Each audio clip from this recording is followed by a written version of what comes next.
like to call to order this meeting of the Planning Board for October 19th, 2023. Please join us for the Pledge of Allegiance. Pledge allegiance to the flag of the United States of America and to the republic for which it stands, one nation, under God, indivisible, with liberty and justice for all. So we have 3 members currently in the room. We have 2 members who will be participating online and another member on the way. So it looks skimpy, but there's more of us here than you think. The Town of Burlington will be holding the October 19th, 2023 meeting as a hybrid meeting. The governor issued an executive order on March 12th, 2020, authorizing remote meetings under General Law, Chapter 30A, Section 20, and extended by Chapter 2 of the Acts of 2023, including permitting remote meetings and participation until March 30th, 2025. As always, members of the public are welcome to attend this in-person meeting. Please note that while an option for remote attendance is being provided as a courtesy, the meeting will not be suspended or terminated if technological problems interrupt the virtual broadcast. Members of the public should make plans for in-person versus virtual attendance accordingly. You can join us at the URL townofburlington.webex.com.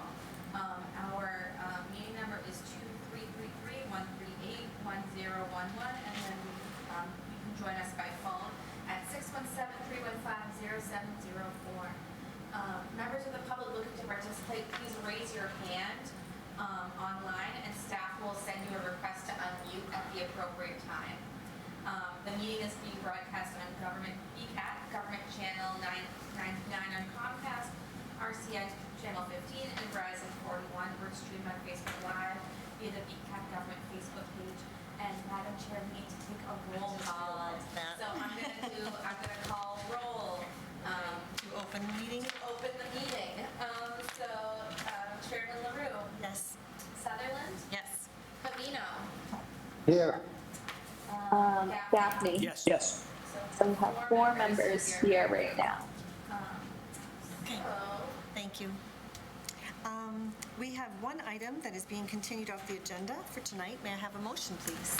Madam Chair, I'd like to make a motion to take item 6A out of order for discussion purposes. Second. LaRue. Yes. Sutherland. Yes. Pavino. Yes. Gaffney. Yes. Item 6A is a continued discussion, request for approval of a minor engineering change, 186 Middlesex Turnpike. Lifetime Fitness is the applicant. Madam Chair, I'd like to make a motion to continue this matter to the Planning Board meeting of December 7th, 2023, as requested by the applicant in an email dated October 17th, 2023. Second. LaRue. Yes. Sutherland. Yes. Pavino. Yes. Gaffney. Yes. Okay. The next item on our agenda is public participation. If there is someone in the audience here in the room or online who would like to speak on a matter that is not on our agenda, please raise your hand. I see no one. See no one, we will move on to announcements. Yeah, so the Sculpture Park Committee will be meeting October 23rd at 8 a.m. and that will be virtual via WebEx. Next week, next Thursday, let me pull this up real quick, that there is going to be, next Saturday, there will be the Sculpture Park Autumn Celebration, which will be on Saturday, October 28th, and that will be at 12 p.m. At the Sculpture Park right here in downtown. There will be entertainment by the Red Trousers. There will be pumpkin painting for kids and a free taco cart by Rosa Mexicano. Next Thursday,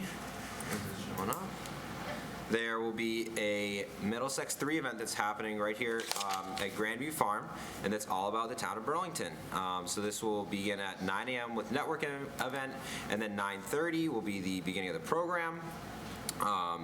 Liz will be speaking, our Economic Development Director, Melissa Dentakos, will be speaking and just about what's happening in Burlington. So we definitely encourage any of the board members and members of the public who would like to sign up to go to the Middlesex 3 website to get more information about this.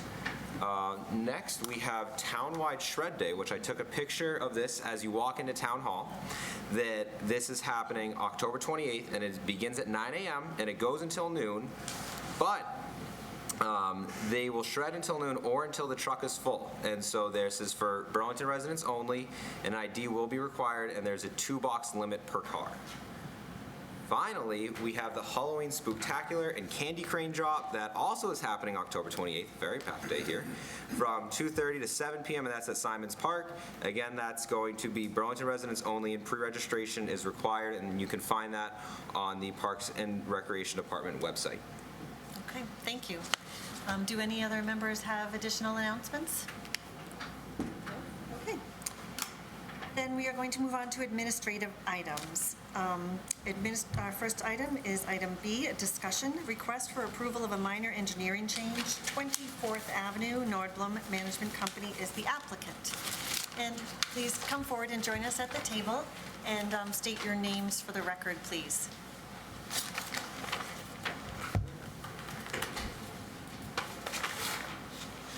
Good evening, Todd Nordblom, Nordblom Company.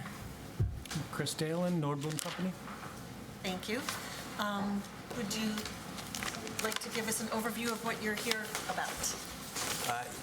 We certainly would. We also have Joe White from BSC, Okay, engineer, Thank you. who's representing a couple of these projects as well. Just recognizing the split format. Saying as though we're here on a handful of administrative minor engineering items, we just wanted to take a step back and acknowledge kind of what we're up to in Northwest Park, and you probably see some of these things as you're making your way through. But we're constantly looking at the spaces that are happening in between these buildings and these properties that we're developing. And we talk about it quite a bit in our office, not that it really matters at the end of the day, but we think of these different identities to the pocket parks that we're trying to curate, not only on the behalf of the renters in the park, but all of the residents of Burlington and beyond that are invited to use them. And so as some of the projects that we've been involved in have been making their way to the north, we've tried to keep this theme going. So, items that have been around, or areas, pocket parks that have been around for, like 8 or 9 years now, since the creation of 3rd Avenue. We've got the Green, the Plaza, the Muse, and then up tonight talking about the Quad and the Commons. So just wanted to give you kind of a sense of, again, not that it really matters, we're not trying to brand these places, but we needed a way of keeping them straight within our 4 walls. If you don't mind going to the next slide. So that is to say, kind of the overall, park is definitely a unique sandbox or canvas for how to connect some of the soft lines between the various mixtures of uses that we're always coming before this board to talk about.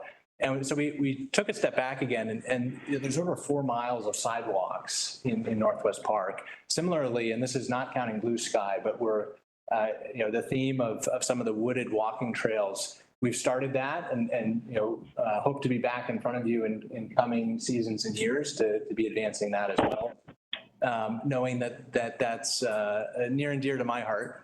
The 5 parks that we maintain are just over 2 acres in size as well.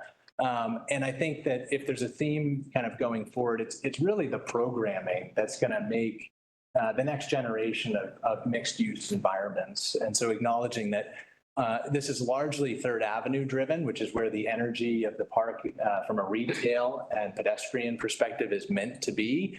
But there are over 80 events that we hold annually on really the Greens and the Plaza and the Muse for the most point.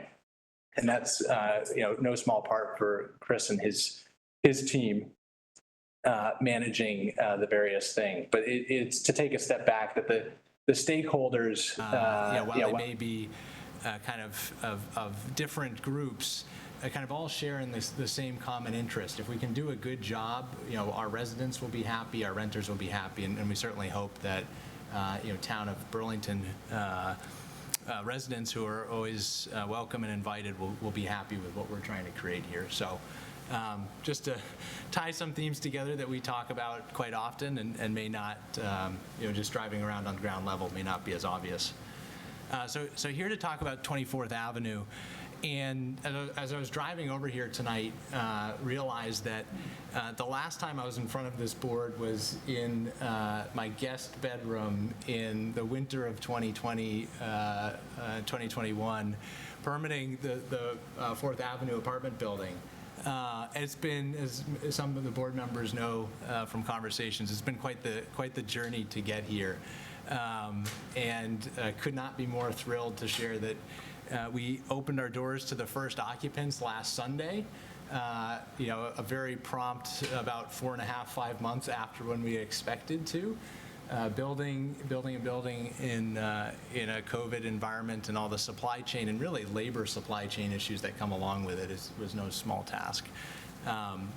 So what we wanted to focus on tonight is what we're calling the commons, or the open space that is directly to the west of the apartment building. But just in terms of, you can drive around it, see what it looks like. This is the 167 units. It's being delivered in 2 phases. We're actually still hard at work on phase 2, which has yet another couple of months to go. Hope that as you see it, it's in alignment with the expectations. Doors always open for anyone that would like to walk through. We had a couple members through last night.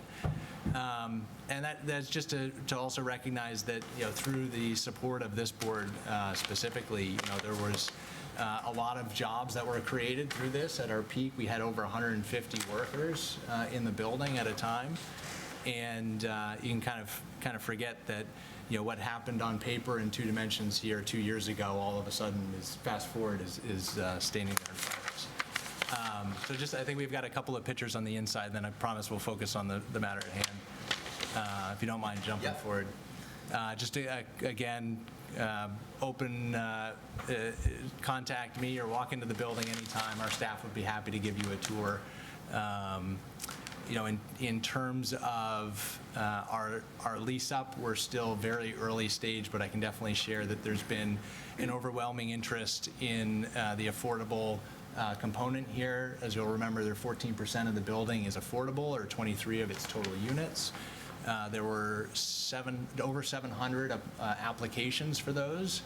We do have a local preference that designates 70% or 16 of those units to a local pool, which we expect is going to be filled by local applicants. So we'll have more information on that as the leases are actually signed. We're midway through that now, but clearly both a demand in the local as well as the general affordable applicant pool that runs through what was a key theme in permitting this building and the vision behind the building. So wanted to touch on that, knowing that it was a big part of the previous conversations. So here tonight to talk about what we call the commons. This is about 3/4 of an acre park.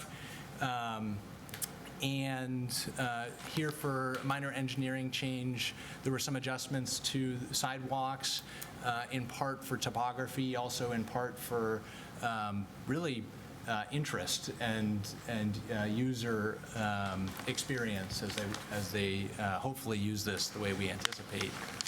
The 1/8 of an acre walking loop is dotted with various types of seating, including benches and tables, envisioned for not only meeting space for residents or for renters, but also potentially a reflection space for residents who want to come use it. We're here specifically tonight for these changes, also including the addition of a fenced-in area where pets can be taken and contained. And so that we can go through this in more detail, of course. Realize that, here, having done things slightly out of order, and certainly my apologies for that. I am the project manager on this project, so I wanted to come here personally in front of you to answer any questions that you might have.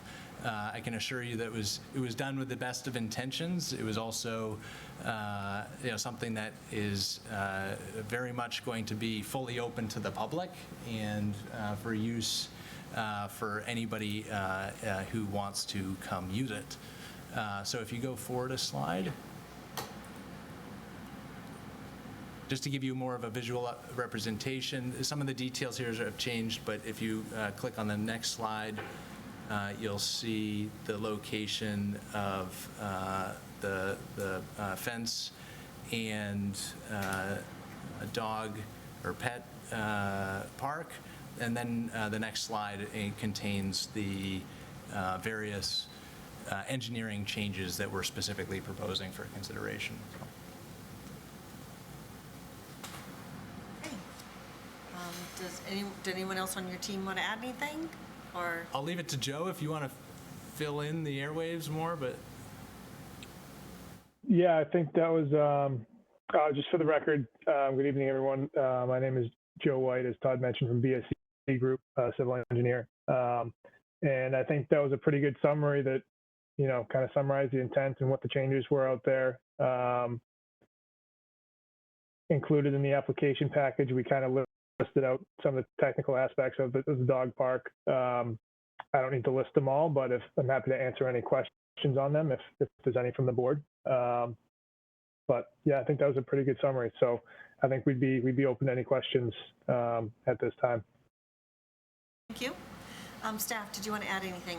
No, I think that this whole thing has been reviewed by engineering DPW, all the town departments. They're all set. The last thing is, so this is, and Jill and Todd. So once the building is fully open, there will probably be another minor engineering change to codify all the really much smaller items that are coming. Is that true?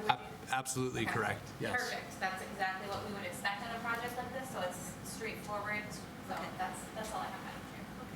Before I turn it over to the board for questions, I did want to say Brenda and I both did attend the event last night at the new apartments. We had discussions with Todd about the fact that this should have been handled in a different order. And I know that Liz also raked Todd over the coals for that.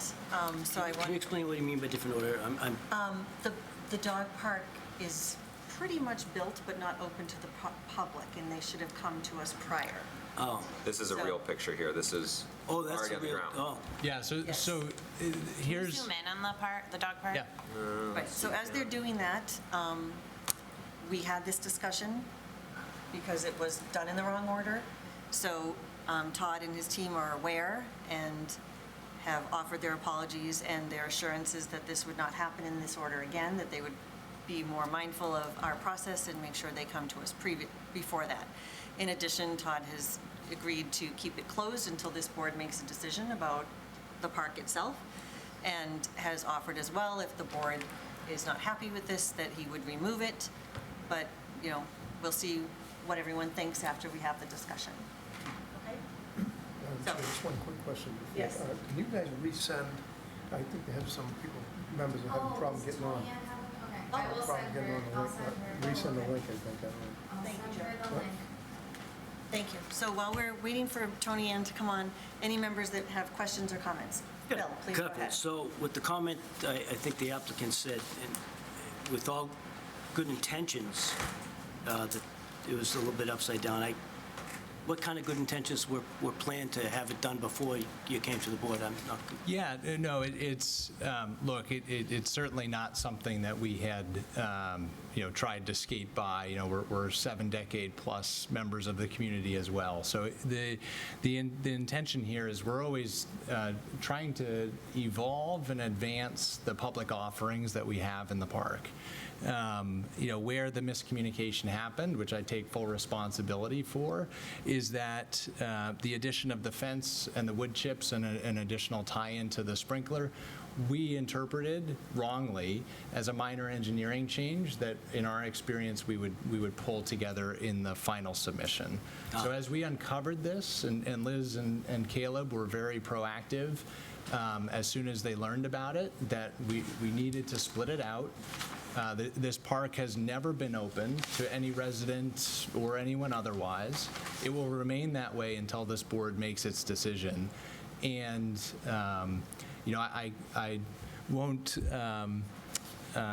bore you with the details of the number of things on this project that communication-wise have been challenging, this one entirely being my responsibility.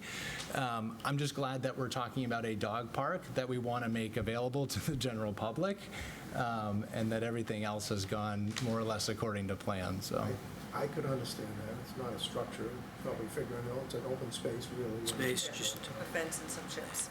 so if I'm looking at sheet L-301 here, in the red shaded area is the new dog park here. The trees that are located there, the 1, 2, 3, 4, 5, 6, 7 trees that were located in that red space, are they no longer there, or you put those on the side, or? We can pull the plan up and I'll. Give me one moment.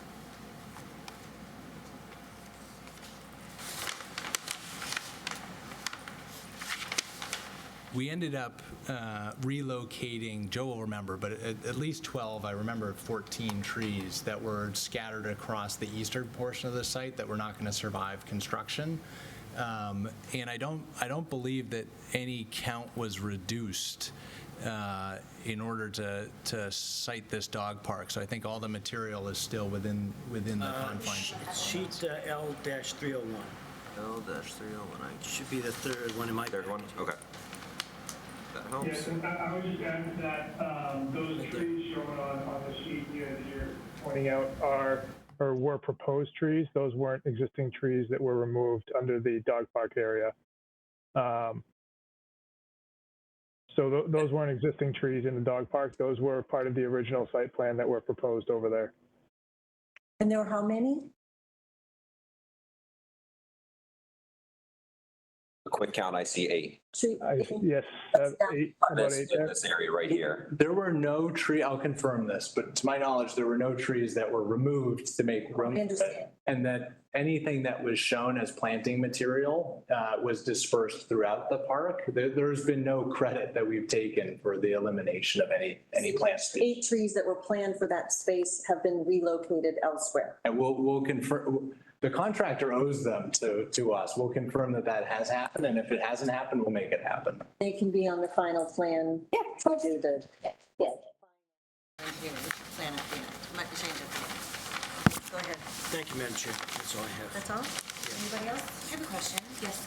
Because I'm no expert in dog parks, but I know the rec department has done an awesome job with our dog parks. Were they consulted or reviewed on the material of this?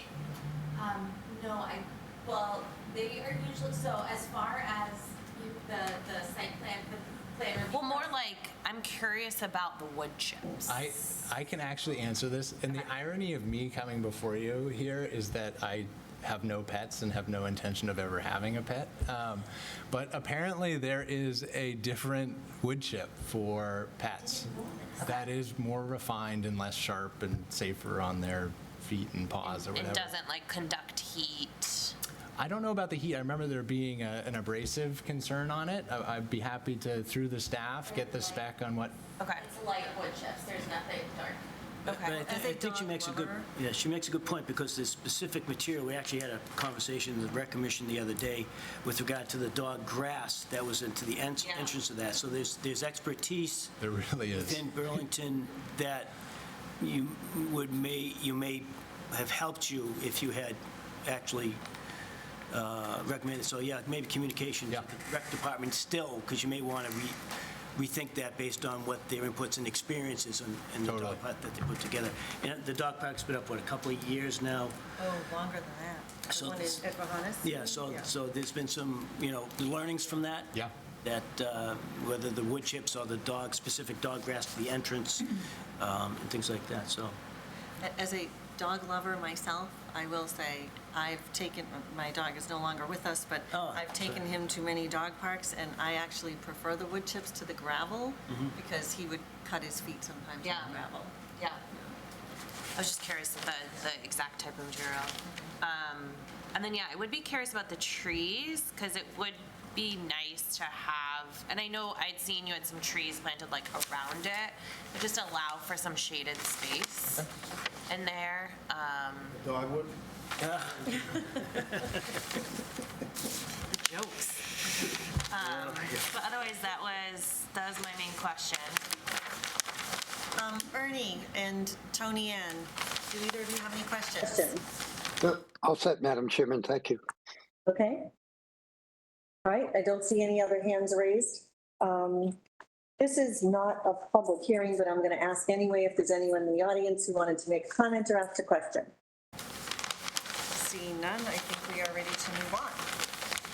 We have a motion. Yes. Madam Chair, I would like to make a motion to approve the request for approval of a minor engineering change for property located at 20 4th Avenue to install a 1,600 plus or minus square foot dog park that is enclosed by a 5-foot metal fence, modifications to public commons sidewalk layout, planting plan, and grading as reflected in the site plan entitled 4th Avenue Residential in Burlington, Massachusetts, minor engineering change layout and materials plan prepared by BSC Group consisting of 3 sheets dated September 29th, 2023, subject to the following revisions, terms, and conditions as follows. It's printed. Is printed?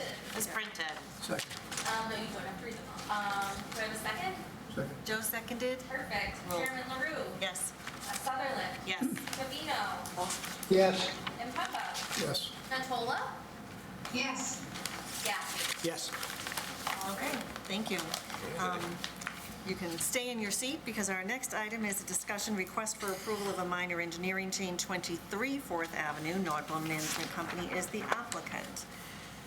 So. Over to Chris on this one. Floor again. Thank you. So for this portion, we're looking at installing two pickleball courts. Hold the mic a little closer. Yep. Thank you. 2 pickleball courts on the corner of 3rd Avenue and 4th Avenue here in Burlington. If you go to the next slides, we can look at a general area right down the street from the park that Todd was just talking about. You can go to the next one, you can skip that one. Here's a little bit of a closer look of it as it stands today. And you can go to the next slide. It shows a better view of the current state of the park. We've spent over, I think it was over $1 million installing what you see there, which are pergolas and hardscape seating, not only for the tenants at the park, but also for the general public. The seating has tables with, electrical outlets so people can bring their computers there and work during the day. And the area above it is, so there's just some pretty pictures for you to look at of the park.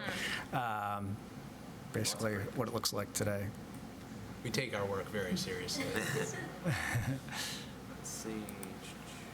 Okay. So that's what's been installed, and so adding on to that park, you'll see over to the left is the proposed area for the pickleball courts.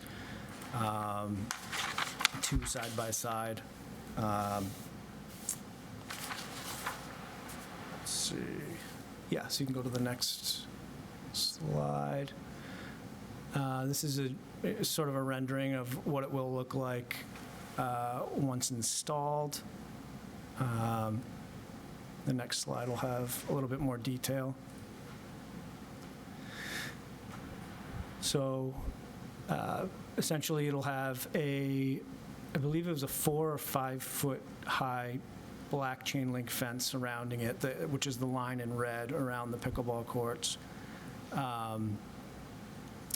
And in the middle, the yellow line separating the courts is just going to be a sort of like a temporary net because it'll allow us to utilize the space for other uses if that's what we need to do for certain events.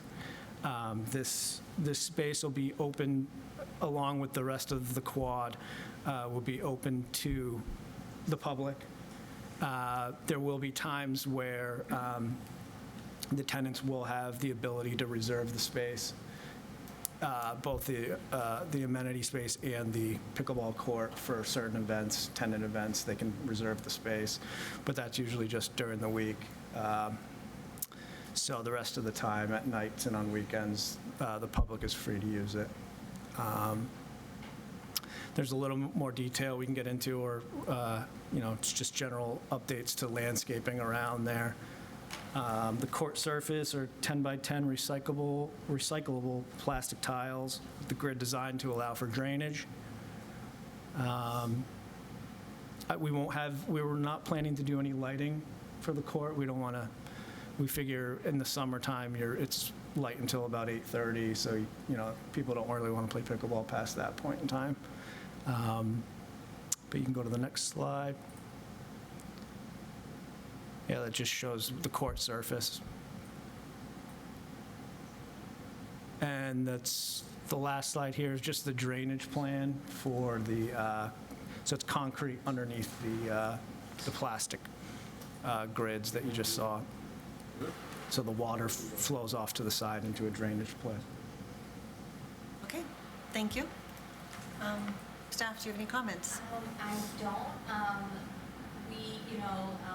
This came before us a little bit earlier. This is a revised plan, not because the pickleball was revised, but they had to work on some drainage issues over there, so that's been all taken care of. Board of Health, Concom, everybody's all set with that. So other than that, I think that's pretty much it, Madam Chair. Okay, thank you. Bill? Thank you, Madam Chair. I recall when they came before us, I made the recommendation that they go to the Recreation Commission for this, to get some ideas and plans and things like that. Was the Recreation Commission, the director all advise this at all? No. Okay, because we talked last time, it was, to kind of talk about a plan on how it might work with like Mitre Field, how we use the field there from a recreation standpoint, and who would maintain it. I recall we talked about that, but maybe it's not in the minutes, but we should check. So you didn't talk to a recreation director. Is there any way to get the lights in there for maybe shut them off? Because, in the wintertime, it's certainly early. For now, with the nice weather here, you could play, till 10 o'clock or 9 o'clock or something. I think the lights will go off in the ones in the park are is it 9 o'clock or 10 o'clock? I forget what it is. But is there a way to put lights there? I know you don't want to, but... Right. Yeah, there's definitely the ability to. I can look into it. I think maybe what we can do is if we can work even with the recreation, if it's a cost thing, I think, see what you've got at night in the summer, you've got and we do appreciate you guys putting them in, because after I've talked to you, your folks for a period of time, appreciate you putting them in there. That, let's say there's lessons a couple nights a week at the ones in the Simons Park. This would be a great relief valve for the folks that want to play at night, like people that actually work during the day, to offload some of that. So if you could put some lights up there, that'd be great. Maybe work with the recreation director on that, show you where they're placed. I think the 4 to 5 foot fence is probably going to be an issue there, particularly on the backside where the street is. The balls are hard plastic, but they can go over a 4 foot or 5 foot high. Okay. Sometimes I go over the fence where they had the low one, they would go up to Church Lane. So, and that's probably a 10-foot fence. So I would say at least 6 to 8 would be something. Again, I would recommend we talk to the recreation director about that. Again, he's got the experience just moving and working with pickleball courts. Okay. Yep, we can look into that. Staff, can we get his contact information? Yes. And you mentioned the private events to that. So that's something, again, with, typically like with a Mitre Field, if there's going to be private events, I know this is part of the park, but, because it's the they're managed by the recreation departments. So, maybe discuss with him how that's going to work out with the private events, if it's going to be a public use activity.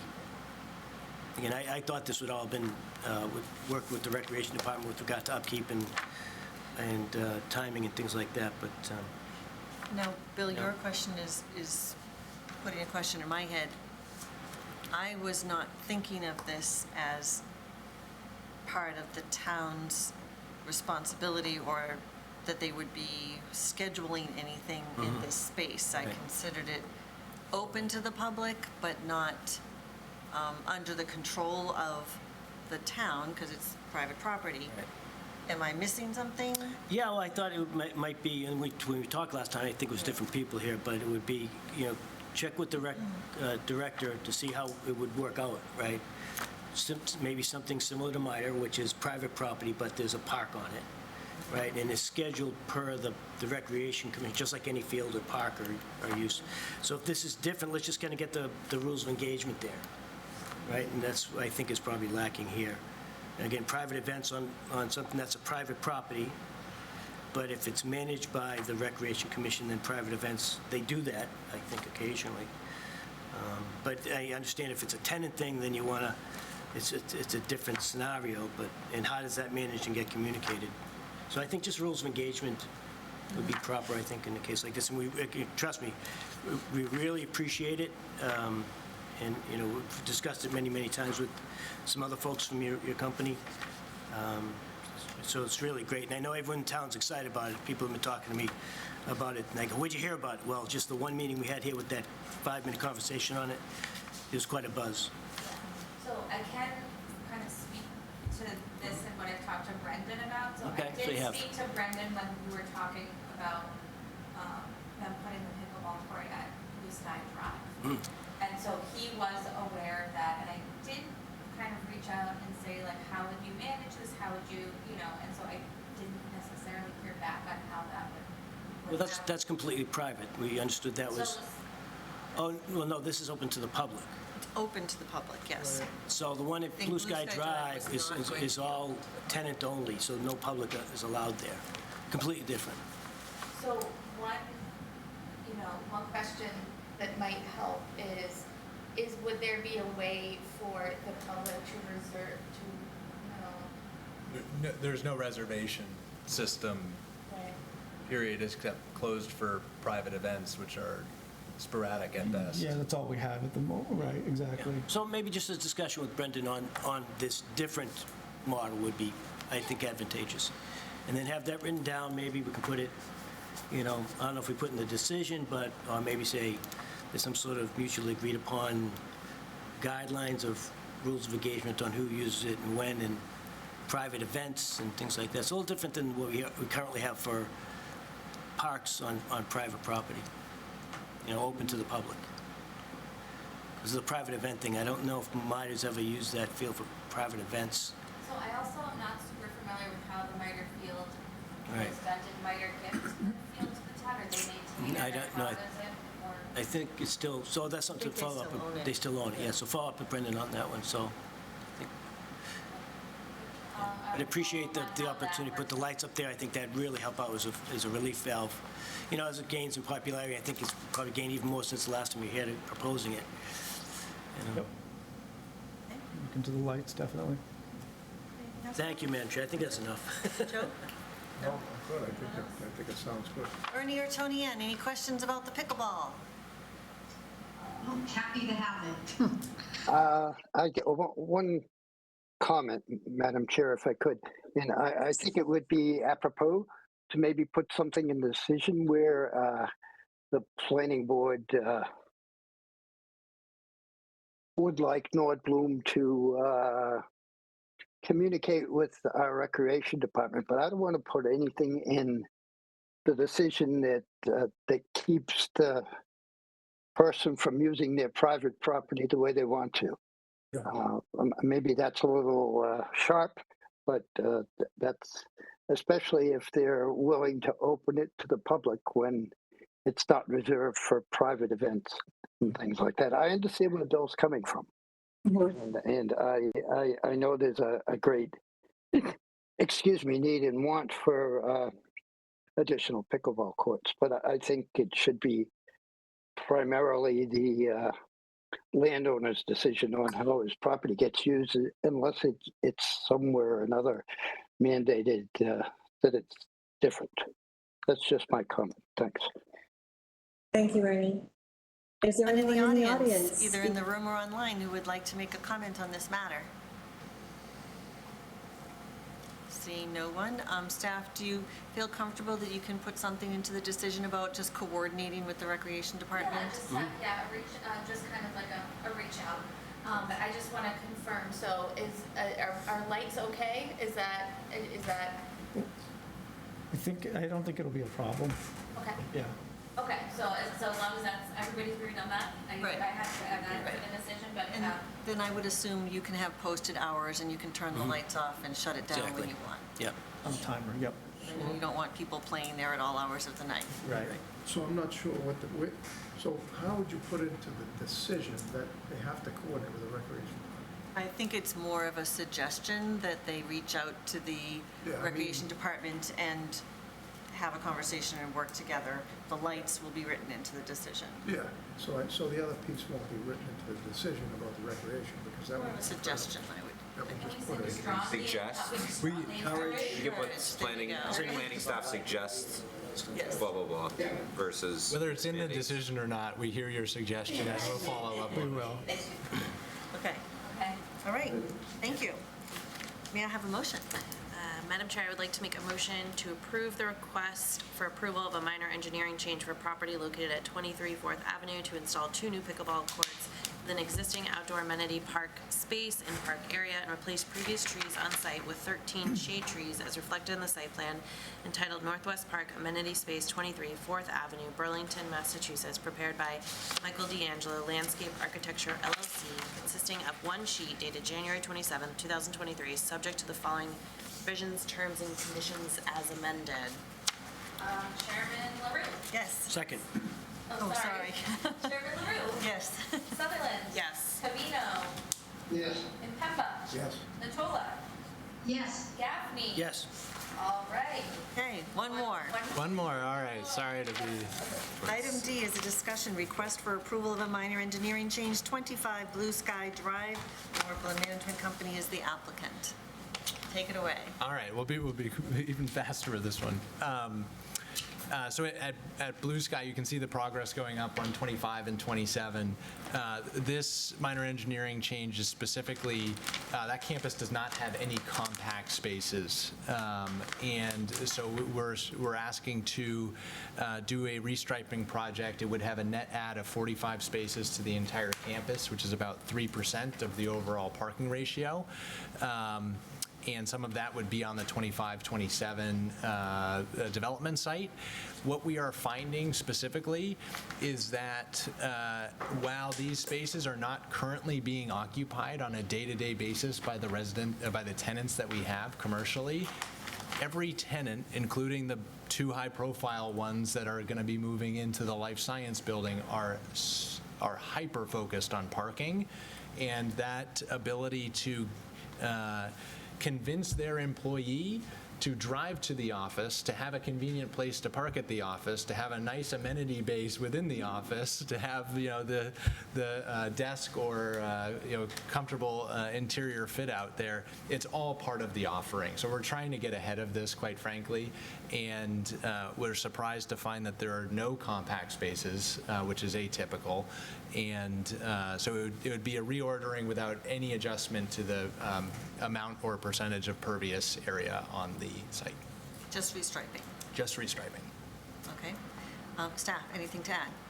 So usually, planning department policy is we don't encourage or like any type of compact spaces, specifically in, high traffic areas. So when you're in, a retail plaza or dentist, but as this is something where people are going to be coming in the morning, parking, maybe going to lunch, then leaving at night, there's not a huge amount of turnaround.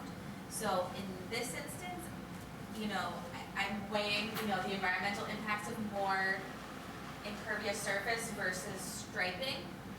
And, I think that striping is kind of better for the environment. So that's kind of my professional view on it, but it's up to you guys on how you feel. I actually have a question before I turn it over to my fellow board members. Are there any electric charging stations on this campus? There, Some EV spots. there are, I would be wrong in guessing and telling you how many, but we can get that information to you. In this space alone, in this area alone, there's And I would imagine with the size and type of many electric vehicles that there'd probably be some overlap. We can confirm that as well between compact and EVs. Maybe you can just get back to staff with those numbers next week? Okay. Anyone else have questions regarding the striping? Bill, no?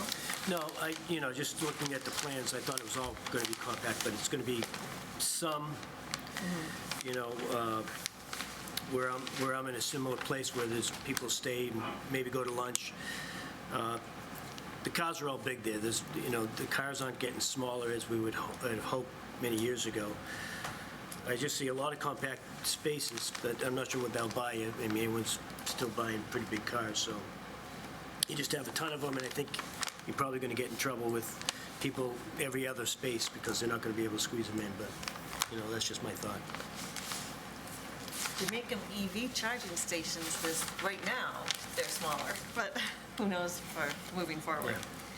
I will say that we've got an extensive experience at this in the residential sector, and they do get used.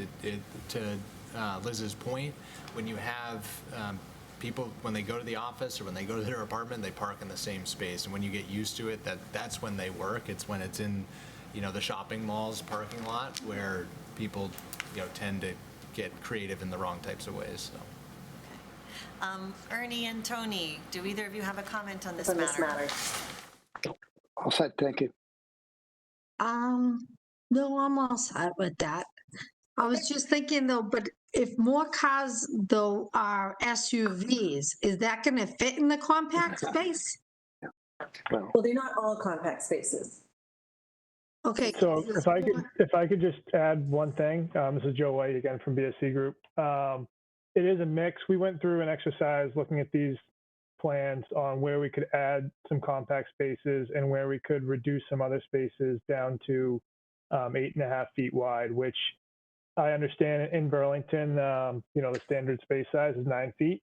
8.5 feet from an engineering perspective is acceptable for typical car parking, and there's actually other towns in the Commonwealth that are moving towards that 8.5 foot standard space. So we tried to be as efficient as possible where we could pick up spaces and create a mix. So there's still some 9 foot wide spaces and still some that are a little bit narrower than that. If you drive by that campus, most days during the week, I would say those lots are maybe 30% full of cars. And, as Todd mentioned, a lot of this is kind of tenant driven, but we're not necessarily seeing these spaces being actively used. Yeah, and to that point, we're trying to look ahead a year or more here. And what we're finding is that with properties like Blue Sky, which are intentionally trying to position themselves to premier research, science and technology type users. The decision makers are, presidents, HR, and real estate are consolidating. That's what is happening. They're saying, I used to be in 80,000 square feet, but I want to be in the best space possible. Can I squeeze into 65,000 square feet and solve for it on the rent? And so it's that confluence of factors that, the chances of them showing up with more vehicles per square foot of building is very, very real to us. And so this is, in direct response to conversations that we've had with recent high-profile tenants that we want to try to replicate that formula again. And at a certain point, having additional spaces, we feel like is going to be an asset to us. And, so it's said, it has to work. Like, having additional spaces striped that don't work would be shooting ourselves in the foot. So we do truly believe that through the mix of types of vehicles coming to the site, that this is a sound strategy for every one of these spaces having a user that would willingly park there. It's not a shell game. All right. I think I am ready for a motion. Madam Chair, I would like to make a motion to approve the request for approval of a minor engineering change for property located at 25 Blue Sky Drive to resurface several parking lots on the Blue Sky Drive campus as reflected on the site plan entitled Blue Sky Drive in Burlington, Massachusetts, minor engineering change plan prepared by BSC Group consisting of 3 sheets dated October 3rd, 2023, subject to the following revisions, terms, and conditions as printed. Second. Chairman LaRue? Yes. Sutherland? Yes. Savino? Yes. Impemba? Yes. Mottola? Yes. Gaffney? Yes. Right. So, thank you. Thank Before you you so go, much. just a comment. I think that you guys have done a great job down there, and I think these amenity spaces, I forget what you called them all, Pocket that parks. connect areas are very important, and I think they have really increased people's enjoyment of the spaces and drawn more people in. And I wish that some of the other developments in town had done as good a job with that. And I know that we have held it up as an example to others to follow. So I appreciate what you're doing. I think the dog park is going to be a very nice amenity for both your renters and other people in town. And well done. Well, we really appreciate, obviously take a lot of pride in what we're trying to do here, but can't do it without the support of this and other boards. So that's, and I really do believe that the next frontier of mixed use is going to be more of the soft lines in between those uses. And so we gave Todd Fremont Smith the night off tonight, but he's dreaming up kind of exactly what that means for the next generation, and hope to be in front of you with some better, more formulated ideas. Okay. The thing that Barbara makes the point, and it's true, like, I forever am hearing from people in town how much they enjoy going down there, how lucky we are to have amenities like that in the town. It's amazing looking out your window, and there are dog walkers and strollers, and I grew up in Northwest Industrial Park, and it's a vestige that most people don't even remember anymore. And It's funny, I bumped into the mayor of Woburn not too long ago.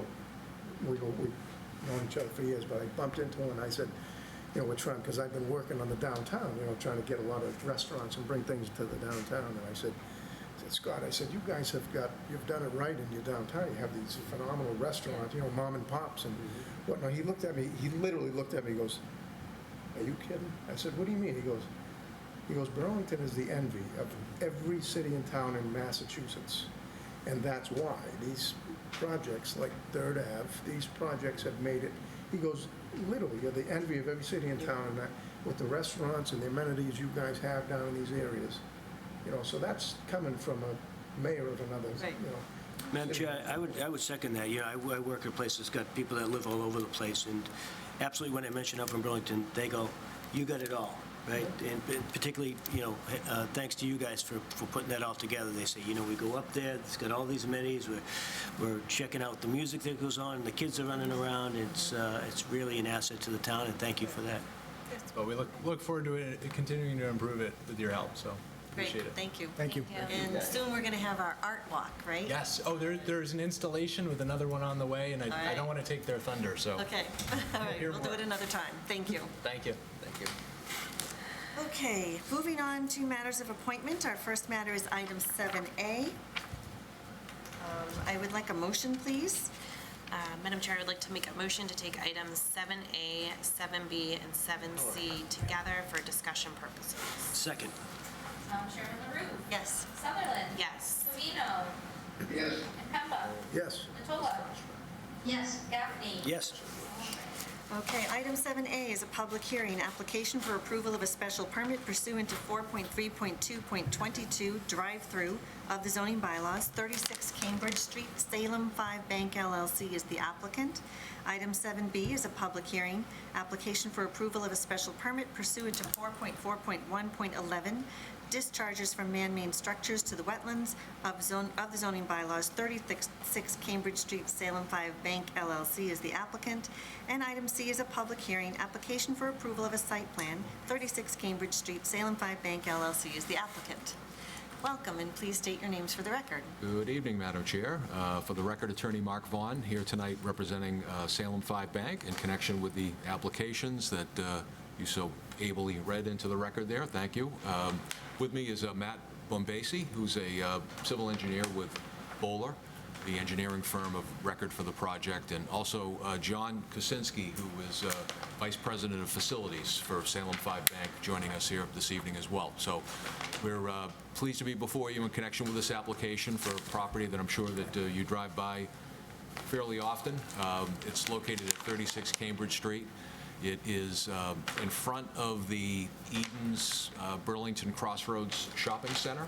They actually share a common access drive that comes in and out. It's a right turn in out only. Right there. Thank you, Caleb. But so this is the property that is between the shopping center and Jack's Pizza, Temescal Restaurant, but it's an older building that's been there for quite some time. Most prior to Salem 5, it was Stoneham Savings Bank, had the branch there, and it's a very much a kind of an antiquated bank branch in terms of its setup, and certainly not something that Salem 5 would build today in terms of the interior floor plan and the layout and whatnot. So they're excited about the opportunity to reinvest in the property, reinvest in the community, and build a newer bank branch building that would be in the same general location of where the building is today.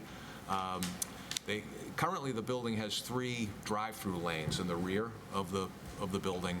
We're actually looking to eliminate 2 of those lanes, so there would be 1 drive-through lane that would come in the back, and then obviously the bypass lane on the outside. But I'm going to have Matt kind of walk through the site plan in a moment, but what this is going to allow for is, we feel, a significant upgrade of the location in terms of additional landscaping, plantings. I think there's about a 10% increase in green space that we're going to be able to accomplish with this redevelopment. Basically, the access drive off of that drive there would stay the same location, but we have an opportunity to significantly increase the green space, landscaping. The building appearance as well is going to be upgraded, and lost my train of thought there for a moment, but maybe if you could go to the renderings, we can give you a sense of this. We submitted some elevations of what the building would likely look like. It has stone veneer base on the building, hardy plank siding, paneling, and I think it's going to be a significant upgrade in terms of the overall appearance, in terms of what's out there today, which is a rather antiquated. I'm not sure how long that bank branch has been there, but certainly has been there a long time. I think the building was built back in the 1960s based on the records that we could find. So again, stormwater improvements as well, if you wanted to go back to the site plan. But just one thing I did want to note, I'm going to turn it over to Matt, is that we have an application pending before the Conservation Commission. Technically, that we have jurisdictional area, and that there is a little brook that runs behind our site, between our site and the main Eden's building there. So we are going to be meeting with them next week. We feel like we have an application that meets all of their requirements, certainly by adding landscaping in and around the site, even closer to the brook area. We're making upgrades, and then the stormwater quality improvements as well are going to be pretty significant. So Matt, maybe I could turn it over to you briefly, and just, you could maybe hit some of the high notes with the site plan. Good evening. For the record, Matt Bombasi with Bowler Engineering. Just to follow up on Mark's presentation, I think the existing site has 19 parking spaces, and if you look out there, it's basically paved all the way through. The Burlington regulations, I think, actually have a maximum parking requirement of 11 spaces and a minimum of 10. So as part of the project, we reduced the parking to the maximum 11 spaces, which will allow for some opportunities for some interior landscape islands and some circulation improvements. The project circulates well. It circulates in coming along the top of the plan to the drive-through or within the parking area. Not necessarily something that would absolutely have to be done, but separating the parking from the circulation around just eliminates a few conflicts and kind of a better path through the site if you're going to use the drive-through.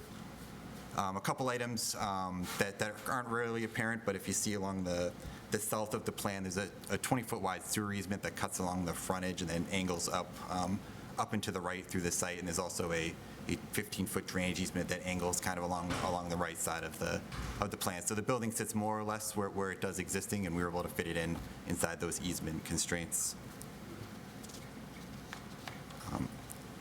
As far as traffic generation, it's going to be very, very similar to what's out there today. The bank itself isn't a heavy traffic generator like a restaurant or something like that, and the use is going to be the same, so we're not anticipating any significant traffic increases as a result of the project.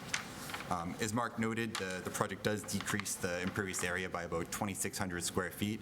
We did provide a hydrologic analysis and stormwater report as part of the submission, just to demonstrate a reduction in peak runoff rates and volume throughout the site, which inherently was achieved through the reduction in impervious area.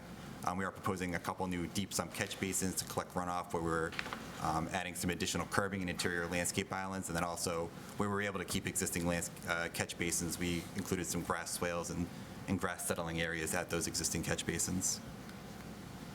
All utilities we're hoping to reuse much what's out there existing. They'll all be cut and capped as part of the demo of the building, but the hope would be to tie into the site and not impact off-site areas. But if we do have to upgrade, we have utilities available in Cambridge Street or surrounding the site. For lighting, all dark sky compliant lighting, fully shielded along surrounding properties. So we do have one light at the center island, and then the rest of the light around the perimeter. Typically, we like to set the lighting along the perimeter. Allows us to shield the light at the back and direct it towards the site, which is the lowest light trespass towards the right-of-way or surrounding properties. As Mark noted, we do have an application in front of Conservation Commission. I know one of the special permits is somewhat wetland related. Being in the vicinity of Little Brook, what we did with the reduction of impervious areas, we did reduce it in part along Little Brook itself. We thought that would be something Conservation would be most interested in, aside from just the overall reduction in impervious itself. And one other thing I know relative to circulation is we do have a canopy for the drive-through circulation around the back, but we did provide a bypass lane around the canopy to the left of it, and we've run the turning simulation for the fire truck just to make sure he could circle the building if he so needed to. I'd be happy to answer any questions. Okay, thank you. Yeah, so that's it. I mean, Salem 5, they enjoy very much being part of the Burlington community, and they would like to provide a bank branch that they feel is going to be more kind of responsive to their customers' needs and whatnot, and think this will be a nice redevelopment of the site. So, thank you. Okay, thank you. Staff, would you like to add anything? As this is just opening, not really. Okay. Well, I'm sure my fellow board members have comments. Joe, do you want to go first? Or do you want to let Bill go first? I'll let him go first. Okay, Bill, go for it. All right. I'm going to say everything that Joe wants to say, so stay quiet over there, Joe. So it looks like you've got a couple of existing trees. So that's, if you've been by there 100 times, like I know where you have, it's very sparse. And we can do a lot to bring this up, and I've said this a number of times here in the board, as we think about other places that you go around the country, they really do a great job with landscaping, and now I talk about over landscaping, right? This has looks like 5 trees, and the rest of it, from what I can see, is just going to be hydroseeded lawn. Is that accurate? That's what's currently proposed. Yeah. Is there any way you can put on the hydroseeded lawn areas, and you've got quite a bit of it, is to put some attractive landscaping? And I know that you're more, in tune to what kind of landscaping But I think that's one thing that stood out with me. One other thing I saw was, if you're looking at this site plan here, if you look at to the right of the bank, kind of where the handicap spot is, and then you can go both ways in front of the bank, right? When you come up to the top stop sign there, keep on going right up there, I think, stop, if you're going, let's say, north, there's a stop sign right there, or there's a stop line. Is that, I didn't see any of your signs that said left turn only there. What sign is that going to be right next to that stop line? There's something that says no right turn sign. It says no right, Where? no right turn? Okay. Yeah, where my mouse is, this little bit of Right. text here. Where's the right, no right turn? I don't see that one. Maybe it's on the next sheet. It's the next sheet. Stop. I don't see that. But- So maybe you need to add no right turn or left only, 'cause unless you guys are seeing something I'm not on the sheet. You see where it is highlighted on the screen right there? Is this the Oh, stop sign? I'm not seeing it here. Sorry, I'm not seeing it in the sheet. This Oh, one, okay, the this signs. is the fourth sheet, I can. No, I'm sorry. On the detail sheet, if you look at C901, you've got signs that are actually opposed. Oh, okay. Yeah, and there's not one that would say no left turn, no right turn. Yeah. Okay, but yeah, I think my main concern is lack of, general, attractive landscaping there. Thank you, Madam Chair. Thank you. Anyone else? No? I'm very curious about something. When I look at this site plan, if we can bring up the, aerial view of it, I'm very curious as to why you want to leave that building where it is, because it seems to me that you would have much better visibility if you picked it up, since you're knocking it down anyway, don't pick it up, but if you turned it so that it was facing the street, you'd have better visibility. Then the parking is behind it, it's more attractive. You have your landscaping right in front of your building. It makes for a much more attractive use of that site. Is there a reason why you want to keep the building where it is? Is there something site-specific that prevents you from moving it? Sure, there are the easements I mentioned earlier, although they're not totally pinching in, but the drainage easement coming, angling through the right side, and the sewer easement along the along the So front where of the that site. line is that goes through the tree, that's the easement? Yeah, if you could, right there where he's highlighting the hand. So as far as how we laid it out, I guess there would be, we need to have the circulation through the site to provide the drive-through lanes in the drive-through. So I guess the idea was to put the parking on the side, keep the drive-through window itself where it was and not facing the road. I guess we're suggesting the building with the front door facing the street, and then the parking on the side, and then looping the drive-through alternately. I know when I drive by there, I barely notice that building. Yeah. And I think if it was turned and it was facing the street and it was closer to that drive where everyone goes in, it's just going to be noticed more. It's going to have more impact from the street in a positive way. No, and I appreciate that. And to be honest, I mean, that is one of the benefits of the development in general, is that it is going to have more of a presence, even at the location that we're talking about, Barbara. It's going to have the ability for people to be able to see it. I mean, right now, it looks like a small little Cape house, right? Yeah. So it has no visibility at all. So with the new design and the architectural features, there is going to be that presence that's there. And I just don't think that it's a tight site, and I don't think that you could get the drive-through and the parking and everything to work in any other way that might not kind of disturb the whole layout. But I know the bank is comfortable with obviously, you wouldn't be proposing it, but yeah. It is because of the easements that Matt spoke to, Madam Chair, that we're not able to move it as much as we would love it to be visible that way. Given the restrictions that we have, this was the best compromise we could come up with. Interesting. Okay, I mean, this is not in the town center overlay, so we don't have, I mean, if it were, we'd be requiring you to do that. Move it forward, put the parking behind. So it's not something I can dictate. I just honestly think it would be a better project for you. But again, it is your project, and I'm not going to dictate that. I will echo what Bill said. I think that there's a lot that can be done from a landscape perspective. Do you have a landscape architect you're working with? We do, yep, we have one in-house, yep. Great. Could you maybe bring him to the next meeting, or her? We could, yeah, or At least a very good, if that person can't come, a full length plan. or alternatively, a better landscape plan, perhaps. Yes. Okay, fair. Yes. There's a lot of space. I'd like to see something that's really multi-layered, you know, with lower and higher things, and you could put in perennials. It would really spruce up your site a lot, and I think it would be to the benefit of your business as well. And I'd like to see you concentrate not only on the part that's, you know, primarily, of course, the part that faces Cambridge Street, but I think your entrance as well could be spiffed up a lot. Do you have a rendering of the new one? Oh, yeah, we do. So I Yeah. can pull it up. While they're pulling that up, I'm going to see, do Ernie or Tony Ann have any comments or questions? Not right now, thank you. No. Okay, thank you. Jess? I used to walk this area quite frequently, and I haven't in a while. Do we know what the current state of the sidewalks are?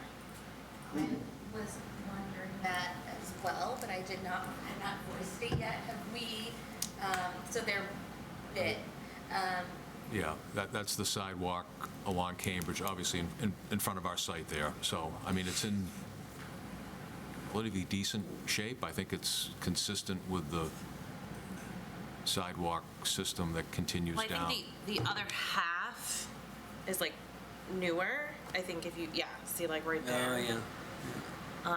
So, but again, I mean, like you said, I don't know if I haven't walked there in probably a year, but, Wasn't there also a path between wasn't there a path? There is. That goes inside, an internal Yeah. path You can walk between between the, Tesmacall and this Yeah. site. There's a little Right. connection Somewhere there. in the back there. is the, I don't know if we can see it from, No, you can't. Within here. And I don't think it's not paved or anything like that. It's more like a little footpath, wouldn't Right. you say, Joe? yeah. I'm wondering if that, who controls that path? like, is there a way to better No connect? idea. there's no shared parking agreement, right, Mark, with Gutierrez, who owns, No. I don't, right? No. You know of? No, I mean, if there's John, are you familiar with that walking path? I don't think it's a very Okay, yeah, well, well-traveled walk-through. It's just a little footpath, But wouldn't you it's, say? but it's a beaten down, so it's like a pretty, Yeah. I mean, it must be, Somebody's walking along it, because Right. it is tramped down. I'm not sure who. right, I'm wondering, you know, Is it just for people parking there and at night and then walking over to the restaurant? I don't Isn't there a walk bus through stop there right at night. I wouldn't think of I wouldn't walk that. through there at night. I would think it's more like maybe people that work in that area that want to walk to Panera or, you know, something like that. Or I think that's probably how it's used. That makes or sense. Marshalls Yeah. or any of those stores in that area. Right. I don't think there's anything we have to do with it. Yeah. It's probably not an official pathway. Yeah, I agree. Any opportunity to like, especially have more trees closer to the sidewalk. I mean, for people who are walking there for some shade, I think I would like to see less grass. That stuff that requires less watering. seems to be a consistent theme here in the comments. So we'll definitely try to come up with a landscape plan that's more. You may want to ask your landscape architect to concentrate on plantings that don't require a lot of water, just because, you know, we all know that we're heading in that direction. This summer was an exception. Yes, right. They're like even more ornamental grasses that kind of Yes. just deal on their own. They don't require them, They yeah. have a presence to them and they kind of, yeah. Right, and some color. So, great, I'm glad you're going to come back with a landscape plan. Yes? So what is the internal, what are you guys proposing for curbing internally to the site? I believe it'll be granite coming up into the entrance and internal, just let me double check before. There'll be bit conch for the areas where it's along landscaped islands, and then monolithic poured concrete where it's next to a concrete sidewalk. So the bituminous. Bituminous on the internal islands? Yeah, it's currently proposed it would be like bituminous where it's proposed next to a landscaped island, or where the curbing's proposed next to landscaping, and then if it was next to a sidewalk, they would pour the concrete curb with the sidewalk itself. There are sidewalks? You mean there's the walkway? Along the front of the building. Front of your building? Yeah, exactly, yeah. Can we do better? We can ask for sure, yep. Yeah. Yep. I think it would be an improvement if you could have actual granite curbing in the site. And do you have, is this, I know you have a lot of parking spaces, 11 parking spaces, so you can you store snow on site most of the time? Is that the plan? Yeah, we do have quite a bit of landscaping on their revised plan, so I expect that we could store it on site. Okay. So, The other thing is, talking with Concom and their municipal vulnerability assessment plan, they talked about heat island effect in this area of town, and so, one thing that they suggested to us, and we've talked about this before, is to shade trees as opposed to ornamental trees are more beneficial in areas like this. even internal to the site, we could add some trees. I know you want to be careful what you put in the front, because you don't want to hide your sign, but there would be opportunities internal to the site probably for some shade trees. Sure. That would be great. Okay. This is a public hearing. Is there anyone in the audience, online or in the room? There's nobody in the room, who would like to comment or ask a question on this matter? Okay, seeing no one, we are going to continue, as you know. May I have a motion? Madam Chair, I'd like to make a motion to continue these matters to the planning board meeting of November 2nd, 2023. Second. Chairman LaRue? Yes. Sutherland? Yes. Covino? Yes. Impemba? Yes. Natola? Yes. Gaffney? Yes. Okay, great. Great. Thank you. We look forward to seeing you then. Thank you. Appreciate your time. And so we'll work on a landscape plan with staff and try to get that to you maybe in advance too of that hearing. So that'd be great. So thank you very much. Appreciate Just so it. you know, we do have a policy now that if you're coming on November 2nd, which is a Thursday, you're going to need to get any materials into staff by the That previous morning? Tuesday, 10 a.m. No, previous Tuesday, 10 a.m. That is Halloween. That's Tuesday. one to remember. Oh, Halloween. spooky, all right. Tuesday the 31st. All right, here Okay? we go. Thank you. Thank you. All right. Okay, next item on our agenda is minutes. Have all the members had a chance to review the minutes that Caleb sent? Yes, can we take them separately? Yes, we can. Thank you. All right, let's take August 17th, 2023. Any comments or questions? I haven't had a chance to review, I apologize. No? Okay, may I have a motion to accept the minutes of August 17th, 2023? Madam Chair, I would like to make a motion to accept the meeting minutes of August 17th, 2023. Second. Chairman LaRue? Yes. Sutherland? Yes. Covino? Covino. Abstain. Impemba? Abstain. Natola? Yes. Gaffney? Yes. So 4-2, so the motion passes. 402. Yep, 402. Yeah. Yeah. Okay, next up, minutes for September 21st, 2023. Bill, did you have questions? I was just not there, so I'll abstain on that one. Oh, okay, all right, so, I think I was, Nope. Madam Chair, I would like to make a motion to accept the meeting minutes of September 21st. excuse me, Second. LaRue? yes. Sutherland? Yep. Covino? Abstain again. Impemba. abstain. Natola. I don't think I was there. Okay, I don't believe so. I'll abstain. So. Gaffney? Abstain.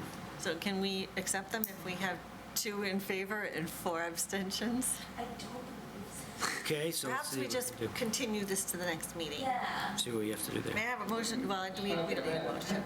We don't need a Right. motion for that. I think you didn't have a quorum. We didn't, so there's hardly any So need you- to read. Yeah, right, so really, you didn't have a quorum, so there was no. Yeah, we could just skip it. Oh, wait, I think. All right, we can just skip it. wait, so you did say. That's great. There would be no business conducted. You're right. No business. So we can just skip that. Okay, good. Excellent. All right.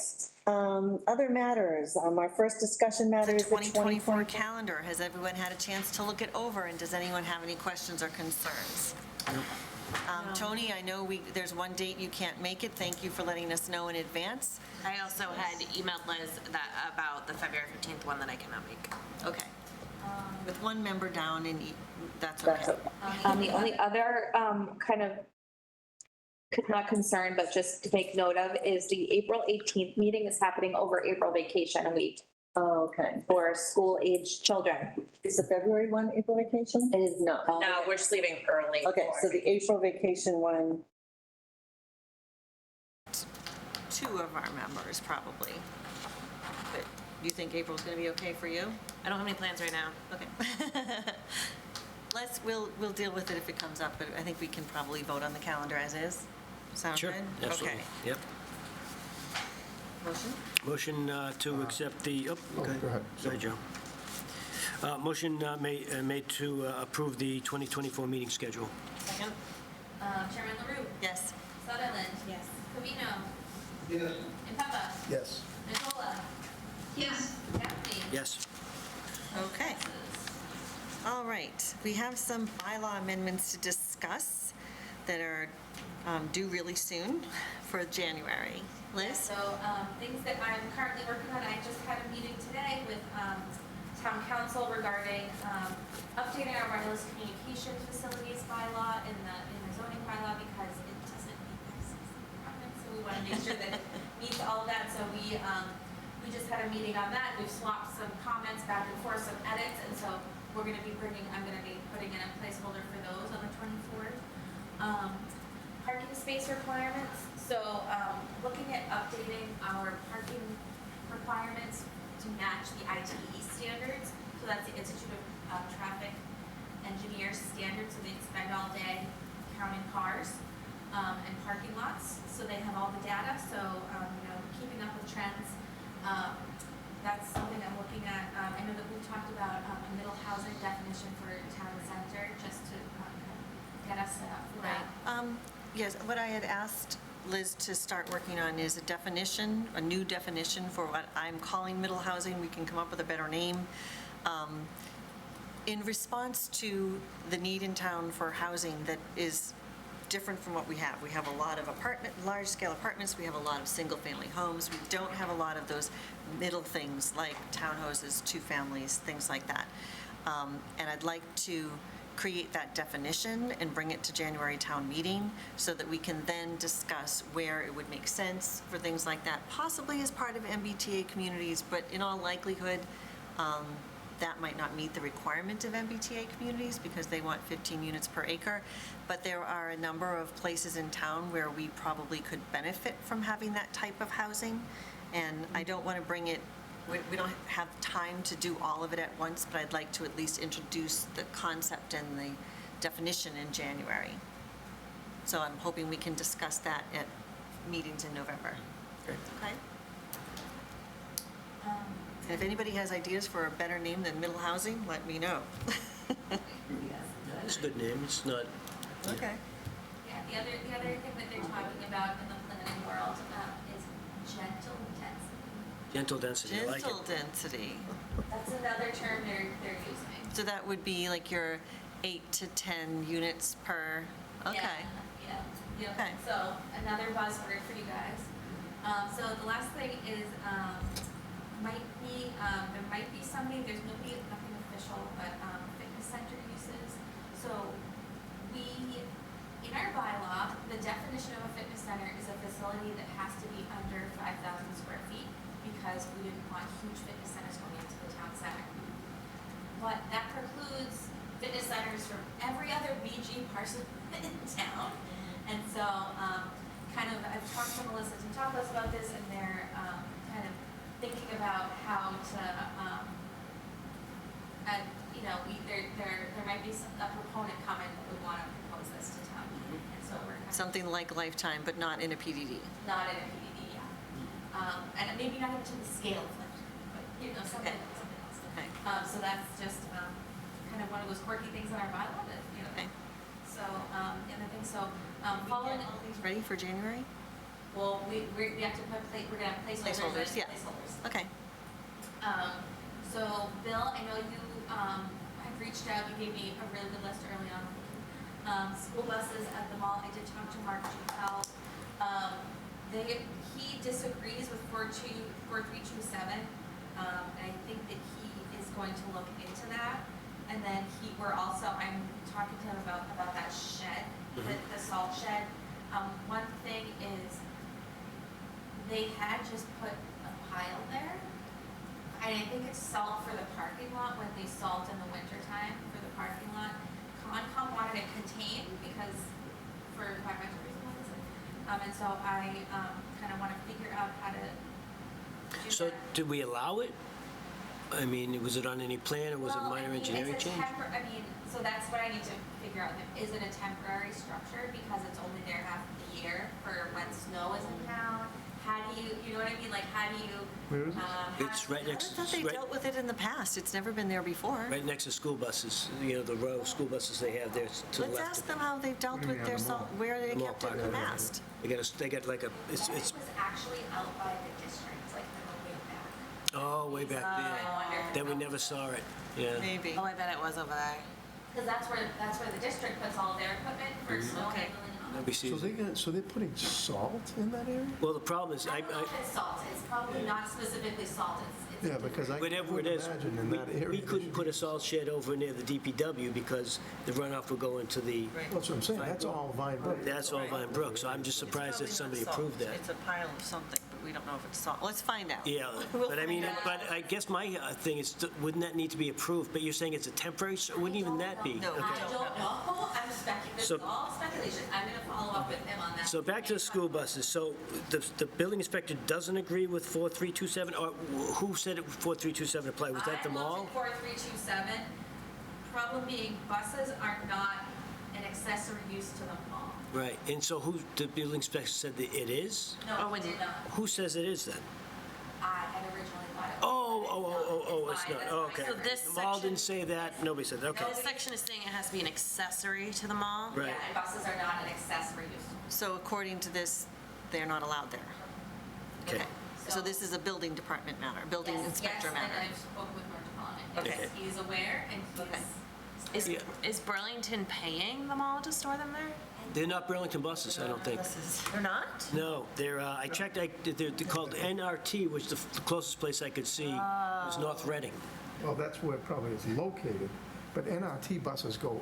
They go everywhere, yeah, there's Leominster, there's Gardner, there's tons of And my places they go. understanding yeah. is they are not Burlington's school No, buses. I mean, but I thought they were, I thought for some reason they were Lexington. that's what I've heard, Joe. I don't know if you said that, but I'm sure that I've heard, yeah, that's truck what drivers Burlington. probably don't want to go all the way up to North Reading to get them, No. is what I'm assuming. Yes. And so, Yeah, so it's in the hands of the building inspector? yep. Okay, thank you. I don't know if you had a chance, I had sent you something either this morning or yesterday.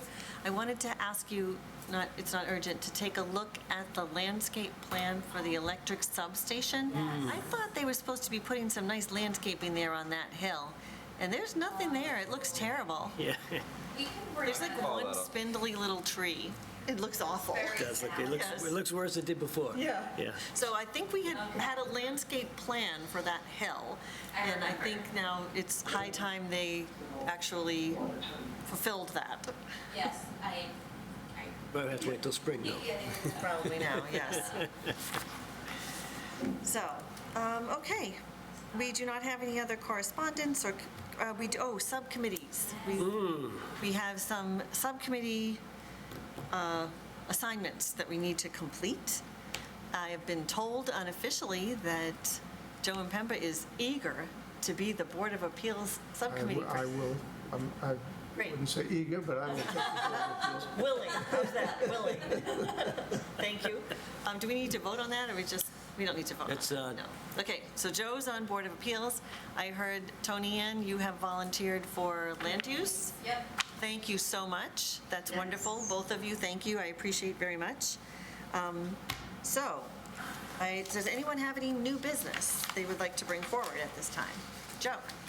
I would like to, I feel like there's a need to discuss an item that's kind of been on the back of my mind for a long time, and it has to do with, like, a lot of the gas stations, every time we permit or do something with a gas station, we tell them, you can't have firewood in the front, but then, we have at the Shell station that puts they put a propane dispenser out front. Like, we tell these businesses they can't do things, and then other ones do these things. And, what's considered a use that you can't, is that considered, they're supposed to be selling inside, so they're supposed to stay within the parameters of the building and not sell outside? If that's the case, does that hold true with, mechanic shops in the center of town where they're supposed to be doing their mechanics on the inside and they end up doing them on the outside? To me, that needs to be looked at, because there are people that, there are businesses that comply and to their detriment, because there's other businesses just do what they want to do, and we're not controlling it, we're not saying anything about it. In fact, we're trying to accommodate this propane dispenser, which I think is outrageous. They just throw it up there. They think they can put it in their parking lot. They take up, they affect the site plan by taking up parking spots by putting this thing on there, and then we try to then accommodate them and try to let them do it legally. When you have people that are maybe want to sell firewood outside their place or windshield washer outside their place, and we're telling them they can't do it, or water and things that are not very unintrusive, really, as compared to, people, tearing the front ends off of, big box trucks, 5 and 6 at a time in their parking lot, and, throwing kitty litter to pick up all the fluids that are going all over the parking lot, and, they can do that, and that can't be controlled, but we can control these other people that are just trying to sell a little bit of firewood outside the building, Well, are these matters that we need to bring to the building inspector? If they're not on their plan, they're not allowed to do So that. I need to discuss that with him. I think Okay. propane is a separate thing because it's a little different, it's like liminal. And Yes. so, but as far as the, I know what you mean, like the firewood displays, I know exactly what you're talking about. Yeah, I mean, I like, that doesn't offend me. Like, you could go into a small town and all the little shops, they have a couple of things outside that they're selling. Like, it gives you a little, to me, it's more of a homey atmosphere when you can put some items outside. That's not offensive to me, but some things are offensive to me, and it looks like the ones that are offensive are not being addressed, and the little guy that's trying to put some firewood out is the one that gets the hammer down on him. Well, I will say I have found our new building inspector to be very responsive. Yeah. I do think, he can't be everywhere, and part of it is, people like us informing him when we see things that are wrong, and then I found him to be very responsive and have good follow-up. Yeah, he was very quick when I talked to him about the buses, he was on it. Yeah, so maybe what we need to do is just sort of keep a running list of these offenses, and we can make sure that we get them all over to the building inspector, and then maybe follow up. We can have Caleb follow up with them once a month or something. I'm wondering if we should revisit what's an offense. Like, what is an offense, what isn't an offense? What's allowed, what's not. Right, because if we're not allowing firewood at a gas station, but we're allowing, seasonal plants in front of Shaw's, which I don't happen to have a problem with either. I don't have a problem selling plants or selling But some how does firewood. the business owner know what's allowed and what's not? Yeah, but why we go down on a little gas station guy that, is trying to make a living, and then we're letting the big conglomerates do what they want to do. That's fair. So we should perhaps revisit that. I'm not sure. Yeah, we'll talk about this, I can talk to him about the consistency and how that's working. And where in the bylaw is this discussed? Maybe we need to take a look at that. Yeah, absolutely, absolutely. Thank you. Yeah. Great point. Okay. The police station building committee, which we have focused voice on that? We do. Brenda and I Okay. are going to be on the police station building committee. We have not yet heard about the first meeting. Okay. On that subject, if I may, Madam Chair. Now, Oh, can anybody else, if I could ever make a meeting, am I able to be able to come? Absolutely. All of the meetings are public. And Public. anyone and everyone can attend, and I would actually encourage all of us to attend any meetings that we're able to. Would you forward, like, if you have a meeting schedule, because, They will be posted, public posted meetings on the town calendar. We can also try and get. I can send them to you, Tony. Yeah, that's not okay. a problem. We can do that. Yeah, we can do that. I think it would be great. And I think they're going to be hybrid meetings. They should be. You could call in, if you had an hour off from work, you could call in from your office even. Yeah. Okay? Yeah, I don't know if I'm assuming they'll be recorded too. I would assume, but I'll double check. Okay. Yeah, I was just gonna say, I took a picture today of, I think it was the Historic Society did the wooden cutouts of all the historic buildings that are left in town. Yeah, it's a nice picture. I'll have, I think, of all 6 or 7 of them. Okay. Of what? And one of them is the Union School. And so now if that one goes, historically, we've had problems with the historic buildings because we didn't own them. And they'd be torn down, and we just didn't have a say in it. Didn't have control. Now we have control. Now we have control. So that's the only thing I'd recommend to our members that are on the committee, and I'll try to certainly attend those By the way, meetings as do well. we have a walkthrough of the police station, right? When is that? 25th. I reached out to Chief Brown. He's more than glad to give anybody. What time? Very enthusiastic. I believe it's at 6 o'clock. In our calendar, it's next Wednesday, the 25th, and that's being at 6 o'clock. Remember to post that. I'm saying that so you'll remind me, so I'll remember. But for the members, And where are we meeting, at the police station and everything? Yep, which is, if anyone can't make it on that day, the police chief is giving tours every Wednesday. So you can come by any Wednesday evening, I think between 5 and Yeah. 7 or something like that. I can So if you can't make it that Wednesday, you can just show up on another Wednesday. Yep. Weren't we also supposed to receive the findings of the study? Yes, so I have followed up with John Denizio and Paul Sagarino. So I was mistaken, so the study is not complete. So what they have done is the preliminary part of the study was looking at different sites in town to determine kind of why, which Where it level, should go. where it should go. So the first site they looked at was the water treatment facility on Middlesex Turnpike. And so so I have images, but so basically they looked at that, and then so FEMA flood maps. So if you look at the current FEMA flood map, it's floodplain all around, and there's an island, which is the building where the water treatment plant is.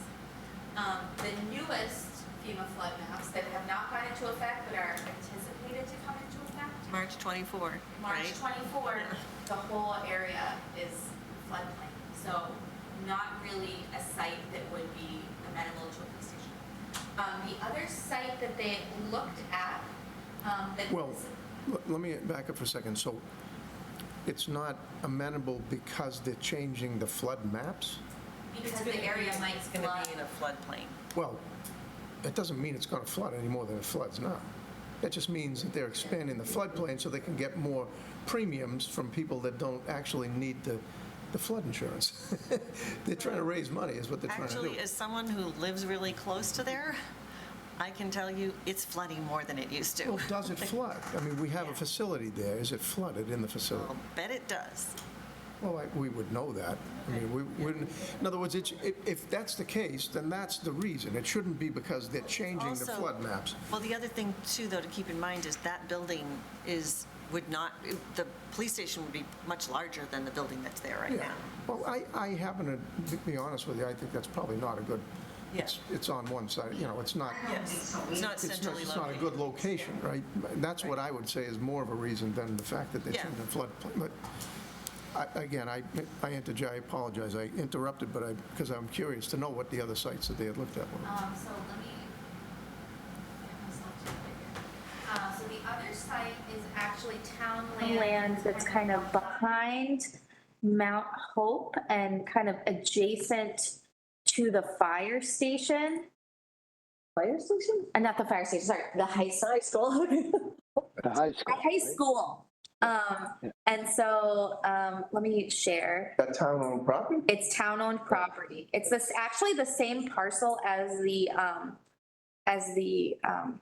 football field.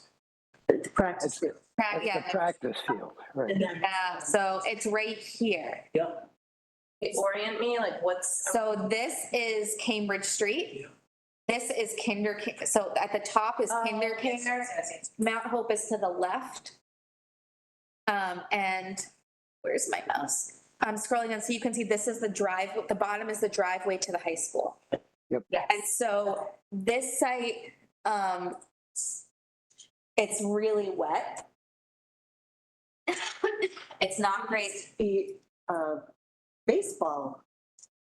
There was a diamond there. Yeah, but baseball. It was a practice field for Yeah. the football, but I don't think they use it even as a practice field now. My daughter's softball team had to play there once. And Well, they still use it as a field, like this big, some football. Yeah, they lease it out and other people come in and play. Oh, really? football. Yeah, I mean, I was there with some tournament. Oh, I think you're talking about southerly more. Talking right behind. You're talking to the left over here. This is actually all wooded. The current location that is all wooded, so it's directly adjacent to the Mount Hope School and behind. Isn't that on That's not. No, so I remember going, because I went to Meadowbrook, and I know where they're talking about. You go, so when they put a new gym, Mount Hope, new gym there, so Yeah. that would have been nice spot. But if you go through those woods, we used to go through those woods with little, it's like blackberry bushes and things like that, there's a little trail that we used to go through when we were in elementary school. I don't remember it being wet, but again, back when I was in elementary school. It was Well, if it's treed, it's probably. No, it was flat back there. Oh, okay. It's flat, like, think about going, if you take your cursor there, if you take your cursor right from where the new gym is and kind of go across, that's all flat. You're talking about going from the Meadowbrook, Mount Hope, and going down towards the practice fields. That's the practice. Okay. Yeah. Field there. But if you go right across there, maybe slightly. Why was that a no? I mean, if That was a no. it's treed, it's probably not that wet. Yeah. So what I have from them is that they're worried that removing the trees at this area would not be, the neighbors would not appreciate the use there. It's kind of directly next to the school. And the access would have to be from the school driveway. Yeah, there might have to be an additional access through the school driveway. It's actually good. It's perfect, yeah. Because they've got a light, a controlled intersection right here that they can hit the light, hit a signal and. Yeah, there would also, to get that drive though, they would definitely have to fill wetlands and stuff. And that's town owned, so the piano store right around there too, right? They did look at purchasing the piano store. It's a lot, amount of money that they don't believe town meeting would be amenable to. What's it on? Because it hasn't sold, so I can't imagine that. I don't think he cares. Person's Well, we know the person, right? Because They don't care that they're not selling. Yeah. Otherwise, I know what to lower it. Is it on the market? I'm sure. I don't have a number, I don't, not on, but I'm sure. It was under agreement, obviously. It was under agreement and Because they felt that they wanted to control it somehow, the town meeting or whoever, the wisdom felt they wanted to control the site. Well, this would be a perfect opportunity for us. This is great. Put our money where our mouth is, right? They said no to a development there because they wanted to control it.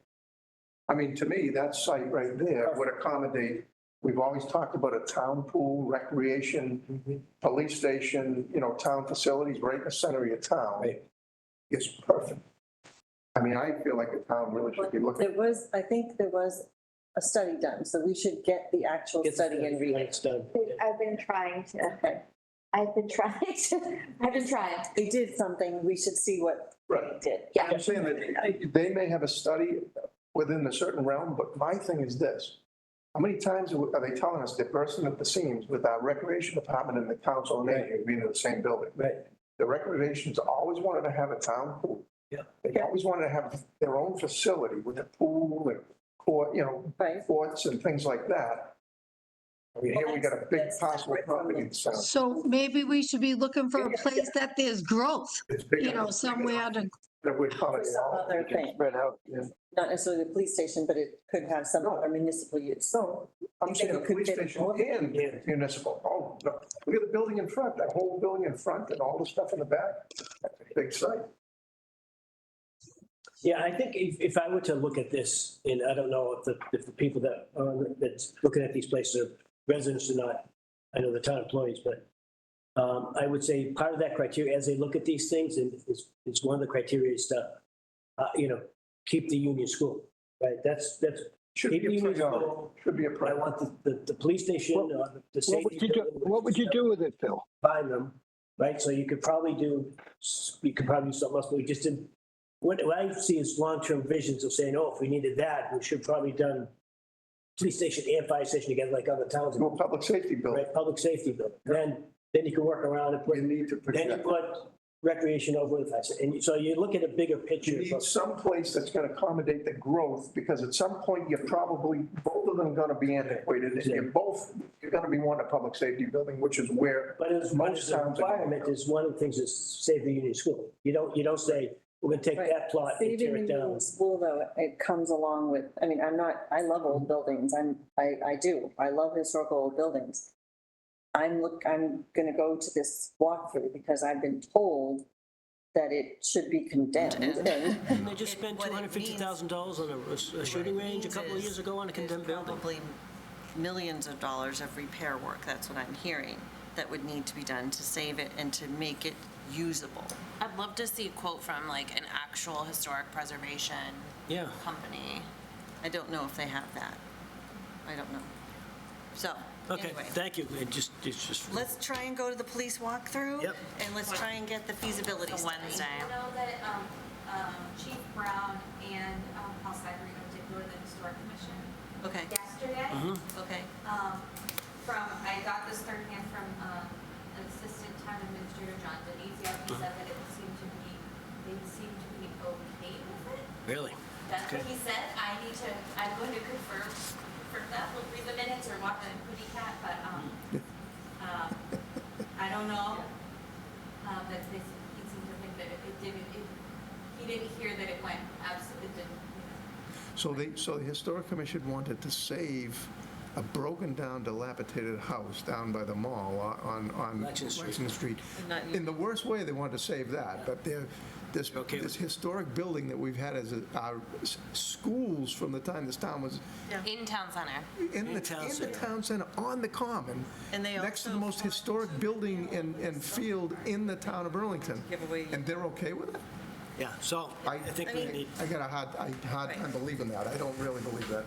maybe that I goes to a mean, vote or something. you all know that the sculpture park is near and dear to my heart. So the idea of losing that and having to move the sculptures is very personally painful, but I also acknowledge that there is a need, a municipal need, and I want us to make sure that we're doing the best thing for the town in terms of placing the police station in the ideal location for a police station.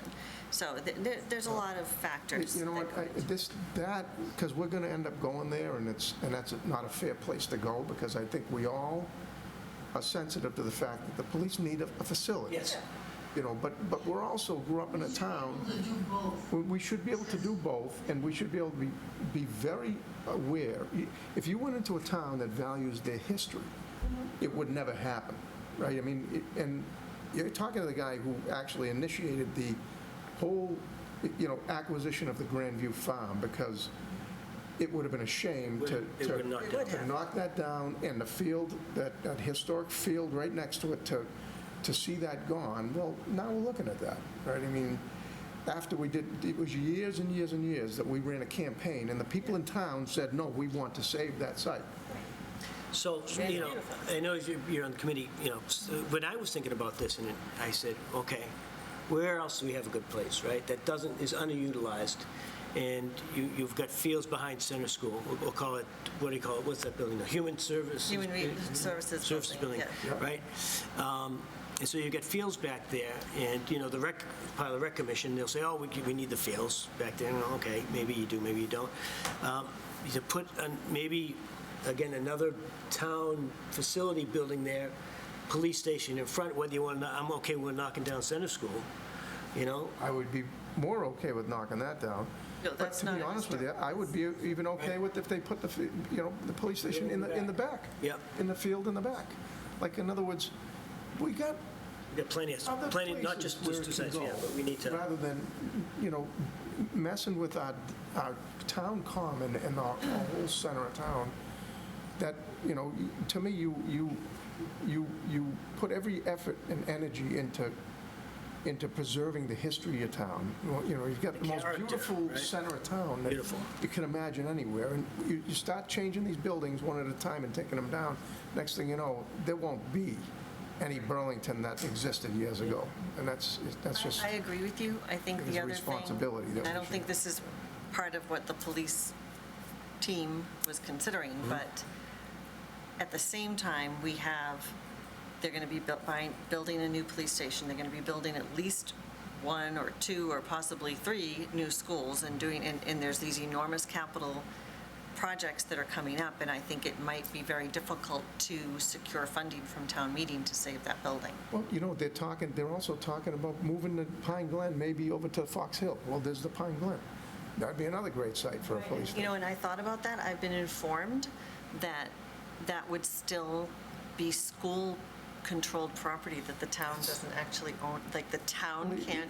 You know what the reality is? All working together here. The reality is the school is part of the town. I know, but that's what I was, because I thought the same thing, that the Yeah, Pine Glen well- School, I was thinking would be perfect for And they're pulling it over on you. Somebody's pulling it over on you when they tell you it's a school-owned, and it's not town-owned. controlled. School control. Controlled, that's right. Well, the school is controlled by the people in town, and that's the reality. The school, Wow. Okay, you tell Christine Monaco that, Joe. Yeah, well, I would be happy to tell Christine Monaco, because we fought a bigger fight than that when we tried to preserve the whole downtown center when we did that Grandview. That's great information, thank you. So I tried, I know it's Okay. been. Yeah, it's good, It's it's a good. work in progress, Okay, all right? Great. all right. Any other new business anyone wants to bring forward? No. Okay. Motion made to adjourn? Second. Chairman LaRue? Yes. Members, Sutherland? Yes. Tonino? Yes. Member, Yes. Natola, Yes. Gaffney. All right. Yes, there's one plan to sign over there. It's from 22 Terry.